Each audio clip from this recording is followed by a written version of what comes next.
Good morning बच्चों। हम पढ़ रहे थे क्लास फिफ्थ में हिंदी में हम व्याकरण पढ़ रहे थे पार्ट 1, जिसमें हम पढ़ रहे थे भाषा। उसमें हम आगे पढ़ रहे थे, यहाँ तक हमने पढ़ लिया था कि मौखिक भाषा और लिखित भाषा। इसके आगे अब हम पढ़ेंगे भाषा का मौखिक रूप बोली कहलाता है। बोली किसे कहते हैं? तो भाषा का जो मौखिक रूप है, मौखिक अपन ने पढ़ा, तो मौखिक रूप बोली कहलाता है। यह सीमित अथवा कम क्षेत्रों में बोला जाता है। इसमें साहित्य की रचना नहीं की जाती है, कि इसमें साहित्य की रचना नहीं की जाती है और यह सीमित क्षेत्रों में बोला जाता है। जैसे अपने अपने क्षेत्र की अलग अलग बोली होती है, जैसे मैथिली, राजस्थानी, बुंदेलखंडी आदि कई बोलियां हैं जिनका प्रयोग भारत के भिन्न भिन्न भागों में किया जाता है। अलग अलग राज्यों में अलग अलग बोली बोली जाती है। लिपि फिर है, उसके बाद बोली के बाद लिपि।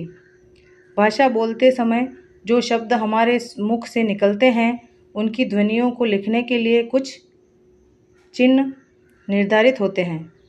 यही चिन्ह लिपि कहलाते हैं। अर्थात भाषा के लिखने के ढंग को लिपि कहते हैं। कि भाषा को बोलते समय जो शब्द हमारे मुख से निकलते हैं उनकी ध्वनियों को लिखने के लिए कुछ चिन्ह निर्धारित किए गए हैं, उनको लिपि कहते हैं। अब लिपियाँ कितनी होती हैं? अब ये देखो, भाषा संस्कृत होती है और लिपि जिसमें उसको हम लिखते हैं चिन्हों से। तो संस्कृत की लिपि कौन सी है? देवनागरी लिपि। उर्दू की लिपि कौन सी है? फारसी लिपि। अंग्रेजी की लिपि कौन सी है? रोमन लिपि। और मराठी की लिपि कौन सी है? देवनागरी लिपि। हिंदी की कौन सी है? देवनागरी लिपि।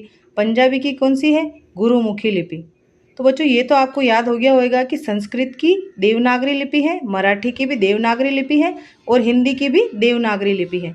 इन तीनों की देवनागरी लिपि है। और अंग्रेजी की रोमन लिपि है और पंजाबी की गुरुमुखी लिपि है और उर्दू की फारसी लिपि है। ये हमने पढ़ी बच्चों लिपियाँ। अब इसके बाद हम पढ़ेंगे लिपि अर्थात भाषा के लिखित रूप।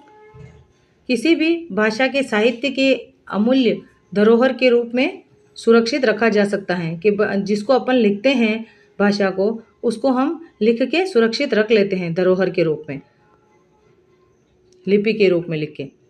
अब है उसके बाद व्याकरण। व्याकरण किसे कहते हैं?